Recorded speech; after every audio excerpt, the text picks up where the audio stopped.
તો મિત્રો આજનો વિડીયો છે આપણો સ્પેશિયલ જે લગ્ન કરવા માટે ગામડામાંથી સુરત જાય છે, ખાલી ને ખાલી લગ્ન કરવા માટે સુરત જાય છે. એવો જ મારે એક મેસેજ હતો કે ભાઈ તમારા મેરેજ થઈ ગયા છે, એટલે મેં ભાઈને પૂછ્યું વાય કેમ આવો સવાલ. ભાઈનું કહેવાનું એમ હતું કે તમે નાની ઉંમર છે, ખેતી કરો છો, કોઈ છોકરી નહીં હશે.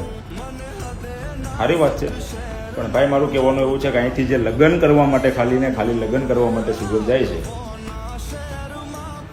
તમે ત્યાં જઈને ખાલી એક ફ્લેટ લીધો છે ભાઈ, અને એ હપ્તે 50-70 લાખનો નબળું તો આપણે બધું હાલે નહીં, હે ને.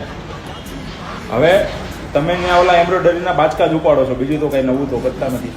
અને તમારો બાપ, હું હોય તો મારી કન્ડિશન એવી હોય, મીઠા સહિત તમને અહીંથી ત્યાં મોકલે છે. તમે મોટા થવા સિવાય બીજું કંઈ કામ કરતા નથી ત્યાં જઈને, ખાલી મોટા જ થાવ છો. એટલે હવે વેમ હોય તો કાઢ નાખજો. અમે અહીંયા જી ભાઈ હૈખે રહી છીએ, શાંતિથી ખાઈ છીએ ને તમે હૈખે રહ્યો છો અને ભૂખે મરો છો.